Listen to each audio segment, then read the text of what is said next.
Saludos y bienvenidos. Comienza aquí un episodio más de Átomos y Bits, dispuestos a contaros las novedades de la ciencia, la tecnología y la innovación. Hoy vamos a referirnos de una manera especial a un planeta que nos encanta. Bueno, de hecho, Esteban Novillo se va a encargar de la realización técnica de un espacio en el que os van a hablar John Carter de Marte y Tars Tarkas. No. En realidad somos José Manuel Nieves y Pedro Palomay, que os vamos a contar a lo largo de los próximos minutos algunas cosas interesantes sobre el planeta rojo y también en nuestra sección de tecnología. No os lo perdáis porque comenzamos ya mismo.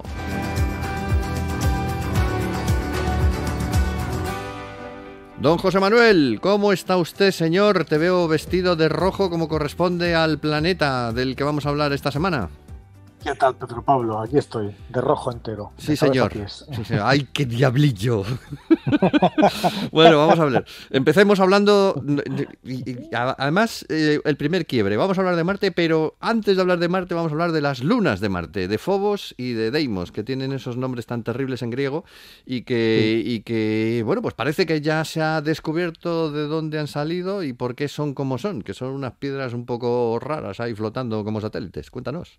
Bueno, a ver, son los dos satélites de Marte, sí son raros, o sea, siempre desde que se descubrieron prácticamente, pues han sido un misterio para los científicos, les traen de cabeza, ¿no? Y eso es porque tienen unas propiedades, pues muy desconcertantes, muy extrañas, ¿no? A ver, son dos satélites pequeñitos, Phobos tiene unos 22 kilómetros y medio, nada más, y Deimos todavía más pequeño, tiene unos 12, entre 12 y 13 kilómetros. Y además tienen formas irregulares, no son redondos, ¿no? Mm, Y Phobos, para más colmo, está tan cerca está a solo 6.000 kilómetros de la superficie de Marte, que eso sí. es al lado. Es decir, que las fuerzas de marea, las fuerzas gravitatorias del planeta, literalmente van a despedazarlo. Es decir, se está acercando cada vez más, se convertirá en un amasijo de rocas que formarán un anillo alrededor del planeta en los próximos miles de años probablemente y que acabarán cayendo allí, ¿no?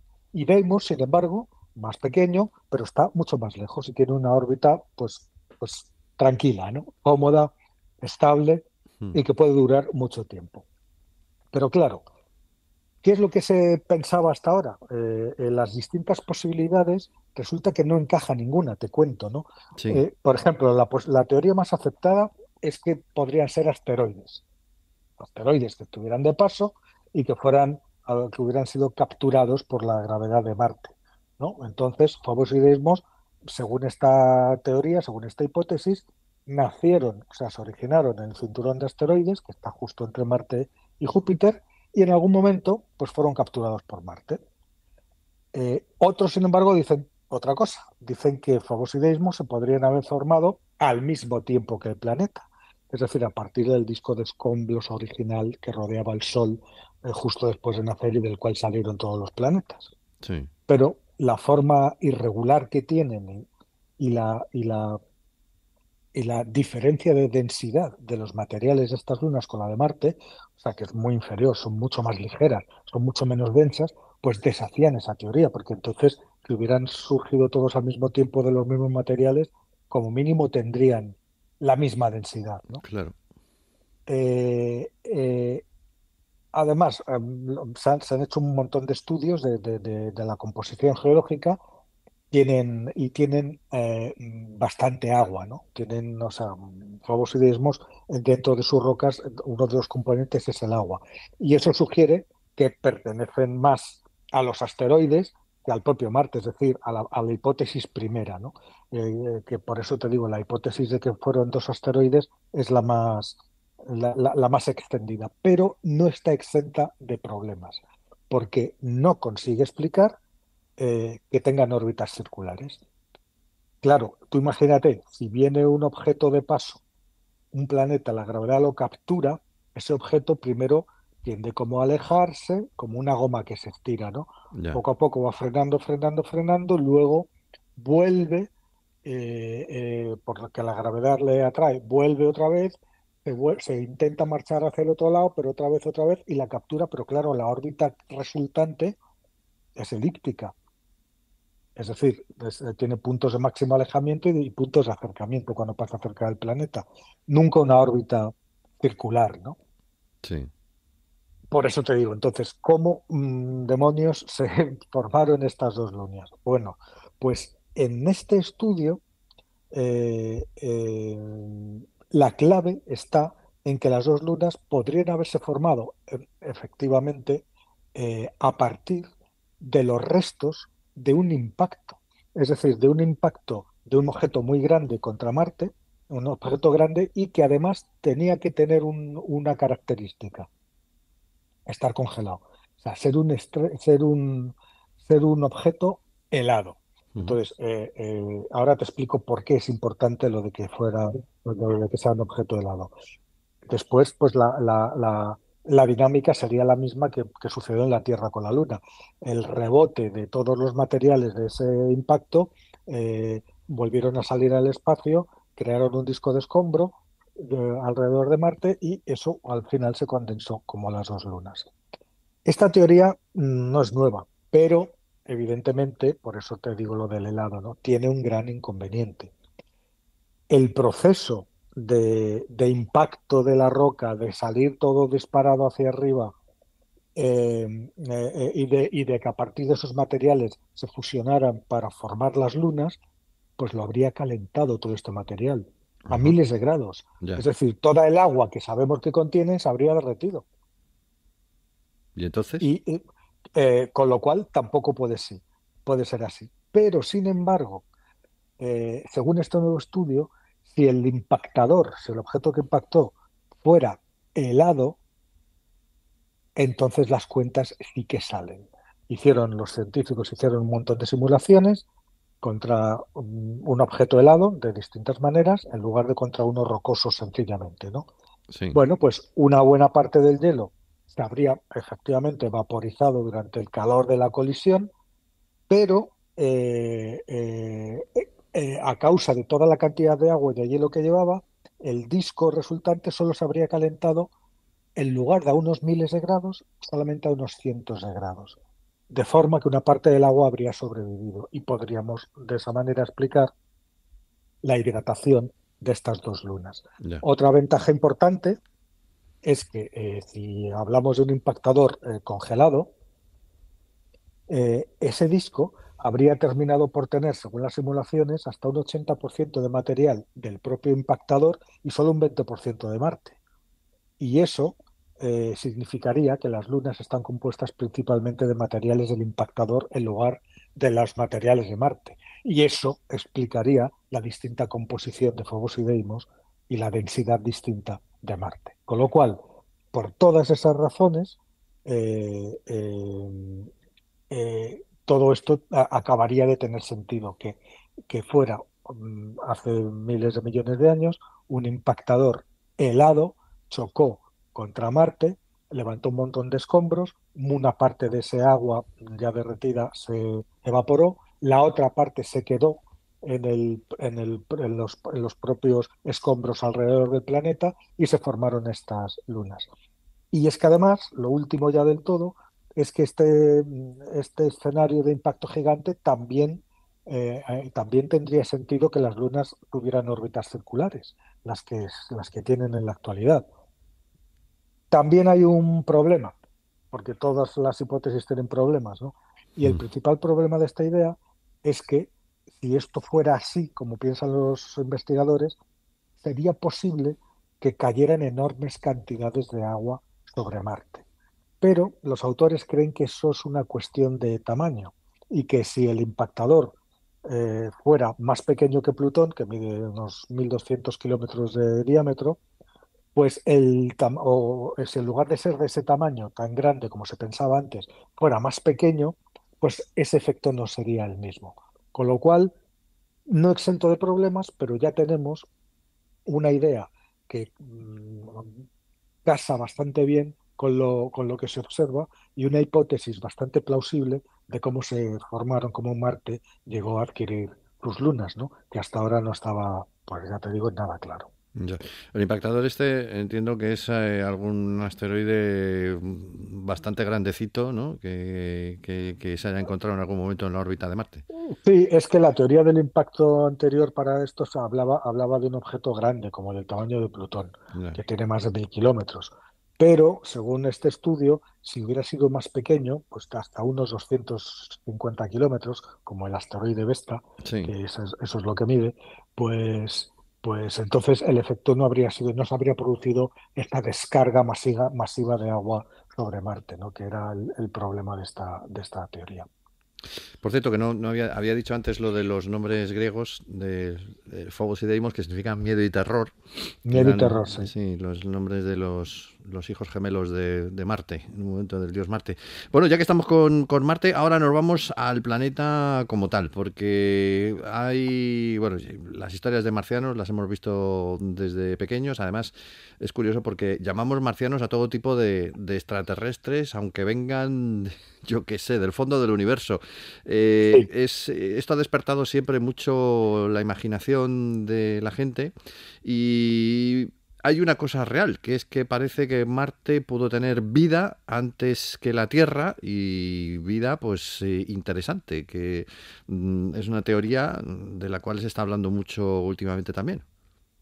sí, la verdad es que es extraordinaria, ¿no? Pero tú fíjate, Marte, tanto Marte como la Tierra, eh, están en lo que llamamos el sistema solar interno o interior, donde hay planetas rocosos. Pues fíjate, lo que hay en el sistema solar interno son Mercurio, Venus, Marte, está la Tierra en orden, y Marte, y el cinturón de asteroides. Luego, a Mm, partir de ahí, son planetas gigantes gaseosos, ¿vale? Pero los planetas rocosos, hace unos 4.500 millones de años, justo mientras se estaban terminando de formar, se produjo una cosa que los científicos llaman el Gran Bombardeo. Y se llama así porque fue un bombardeo brutal, brutal, de una oleada gigantesca de asteroides de todos los tamaños, probablemente lanzados por Júpiter, y que todos llegaron directamente al sistema solar interno, y este episodio duró varios cientos de millones de años. madre. Las consecuencias, incluso hay alguna teoría que dice que duró más de 1000 millones de años. Bueno, pues evidentemente este gran bombardeo, como se puede ver, dejó las superficies de los planetas interiores absolutamente regadas de cráteres de impacto de todos los tamaños. Si tú miras la Luna, si tú miras Marte, si miras Mercurio, hay cráteres dentro de cráteres dentro de cráteres. O sea, Sí. hay miles, miles y miles de cráteres, no todos frutos de este intensísimo bombardeo de esa época tan temprana, ¿no? Pero ¿qué ocurre? Aquí en Marte, tanto en Marte como en la Tierra, esas rocas que caen, esos meteoritos que cayeron del cielo, ese bombardeo, esas rocas, pues fueron asimiladas por las cortezas de Marte y la corteza de la Tierra. Pero qué pasa en la Tierra? En el caso de la Tierra, esas rocas fueron arrastradas a las profundidades del manto por los movimientos tectónicos. Ya sabes que la corteza siempre se renueva en nuestro planeta, porque debido a la tectónica de placas, y ahí se mezclaron y se reciclaron. ¿Eso qué quiere decir? Pues que no son rastreables. Es decir, esta tectónica de placas ha borrado completamente los primeros 500 millones de años de historia de la Tierra. Mm. Pero en Marte no. En Marte no hay tectónica de placas. La superficie es estacionaria, no se mete debajo y luego vuelve a salir, la corteza no se renueva. ¿Y eso qué quiere decir? Pues que las rocas que chocaron hace 4.500 millones de años, pues siguen estando ahí y se pueden estudiar. Y eso es exactamente lo que hicieron los científicos para este estudio, ¿no? Entonces, lo que hicieron fue analizar 31 meteoritos marcianos hallados en la Tierra. Sabes que otra característica importante de los impactos de asteroides es que levantan un montón de piedras y de escombros al cielo. Muchos de ellos van lo suficientemente rápido como para volver al espacio, y ahí se pueden quedar dando vueltas durante miles, cientos de miles o incluso millones de años, y luego algunos pueden caer en otros planetas cercanos. Bueno, pues aquí en la Tierra tenemos varios centenares de meteoritos marcianos. Mm. Y lo que hicieron estos investigadores fue analizar 31 de estos meteoritos.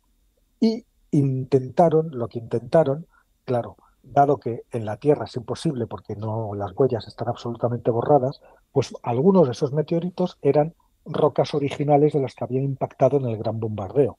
Y lo que trataban era de responder a las preguntas sobre el origen de esta lluvia, de este bombardeo de asteroides. A ver, los científicos no tenían ni siquiera muy claro si este bombardeo venía del sistema solar interno o externo, ¿no? O si llevaba, como llevan muchos meteoritos, material orgánico o no. Bueno, hicieron el análisis de estos 31 meteoritos y eh, se dieron cuenta de que la mayoría de ellos eran condritas carbonáceas. ¿Qué sucede? Que las condritas carbonáceas proceden del sistema solar exterior y que el 10% de su contenido es agua, es hielo. ¿Eso qué significa? Calcularon por el número de impactos que tuvo que haber en aquella época lejana y sabiendo que más o menos el 10% de la masa de todas estas rocas era agua, y vieron que había caído en Marte agua suficiente como para cubrir todo el planeta con una capa de 307 metros de profundidad. Madre. Eso es bastante menos agua de la que hay en la Tierra. La Tierra está cubierta en sus dos terceras partes, pero las profundidades son de kilómetros, Sí, hasta sí, de 12 kilómetros, ¿no? Que es lo más. O sea, es pero es menos, pero agua de todas maneras. es una cantidad considerable, ¿no?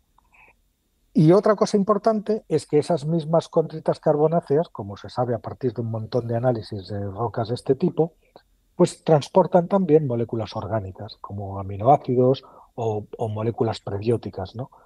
Y las transportan, son un medio de transporte para llevarlas desde el sistema solar exterior hacia el interior. Sí. Y esos compuestos sabemos que son esenciales para que se forme el ADN y son la materia prima de la vida. ¿Qué es lo que pasó? Bueno, pues Marte y la Tierra, más o menos al mismo tiempo, fueron bombardeados por estas condritas carbonáceas ricas en agua, de ahí pueden venir también los océanos de la Tierra, y ricas en materia orgánica, más o menos los dos al mismo tiempo. Pero ahí hay una gran, enorme y catastrófica diferencia, que justo en esos momentos la Tierra, Marte no, pero la Tierra sí, recibió el mayor impacto de toda su historia. Y no solamente los asteroides, el bombardeo de asteroides, sino que contra la Tierra en aquellos momentos chocó un objeto que tenía casi el mismo tamaño de Marte, o sea, un objeto planetario, al que hemos llamado Teia y del cual hemos hablado otras veces, Sí. que causó licuó prácticamente toda la superficie rocosa de la Tierra y la convirtió en lava. Y de ahí, de los escombros lanzados al espacio de ese impacto gigantesco, es de donde surgió nuestra Luna.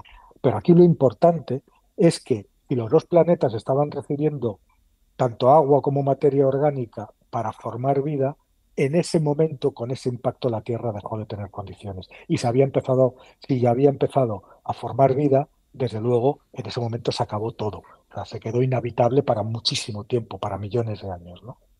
Ujú. Pero Marte no. Marte, con el mismo material que la Tierra y con otras condiciones del Sol y con agua en su superficie, pudo haber dado origen a la vida. Mucho antes, por lo tanto, de lo que la Tierra tuvo que esperar todavía unos cuantos millones de años hasta que todo se enfriara, el agua volviera a volverse líquida y a llenar las cuencas de los océanos, tuvo que esperar un montón. Pero en Marte la vida pudo ser anterior. Es decir, esto es el fundamento científico por el que en Marte la vida pudo desarrollarse antes que la Tierra. Luego, y de esto hemos hablado también nosotros, dándole una vuelta más, también es posible que esa vida que primero se desarrolló en Marte, resulta que después, igual que llegan otros meteoritos marcianos a la Tierra, por el mismo método, hubiera conseguido pegar el salto, estas primeras formas de vida, desde Marte hasta la Tierra. Es decir, que la vida se originara en Marte y después, a bordo de meteoritos, algún microorganismos que se sabe se han estudiado en la Estación Espacial Internacional, se ha visto que son capaces de encapsularse y resistir durante larguísimos periodos a las condiciones del espacio. Bueno, pues ahí lo tenemos todo. Rocas de impacto que llegan como carambolas desde Marte y que las encontramos aquí, sobre todo en la Antártida. No porque ahí haya más, sino porque ahí son rocas negras sobre fondo blanco y se encuentran más fácilmente, ¿no? O sea, esa es la razón.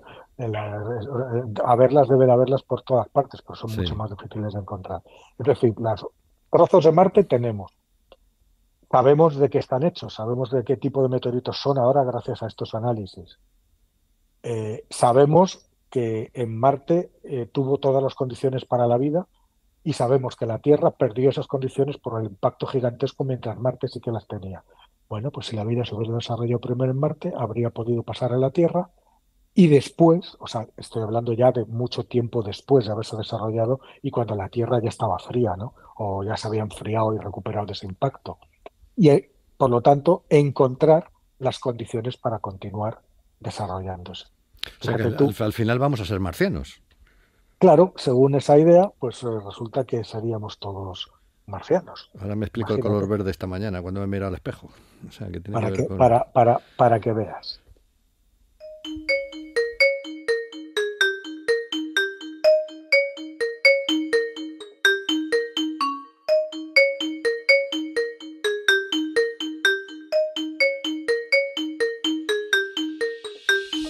Bueno, pues como somos marcianos medio desarrollados, seguimos pendientes también de los inventos cacharrísticos que la industria de la tecnología nos trae cada semana.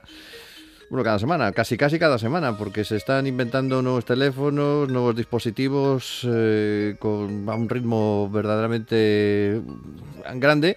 Y aquí tenemos, por ejemplo, un nuevo cacharrito, el Realme 12 Pro Plus 5G. Agua, tocado y hundido. Saludos cordiales. Eh, ¿Cómo se será, llama? ¿Cómo es posible que puedan será, tener tantos nombres?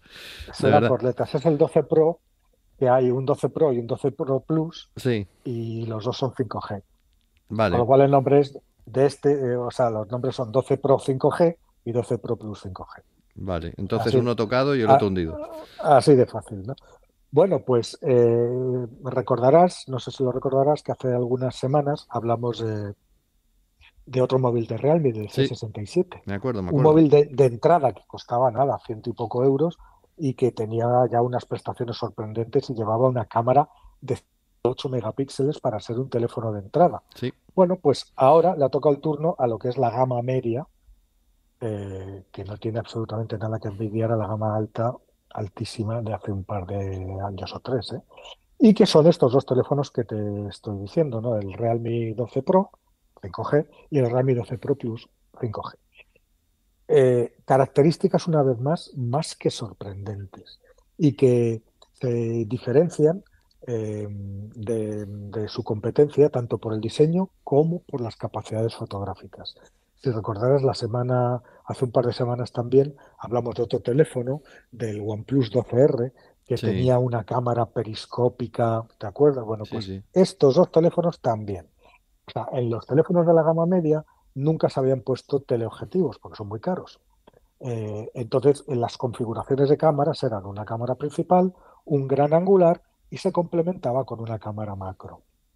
Bueno, pues en este caso, como en los anteriores que te he citado, han eliminado por fin la cámara macro y han colocado un objetivo periscópico con zoom óptico de por 3, algo muy poco común todavía en la gama media, ¿no? Ten en cuenta que no estamos hablando de los buques insignia de Realme, que los buques insignia, la gama alta son los Realme GT, Sí, y no eso te iba a estamos decir. hablando de esos. Mm. Estamos hablando de la gama media, ¿no? Y estos ya llevan este teleobjetivo estupendo.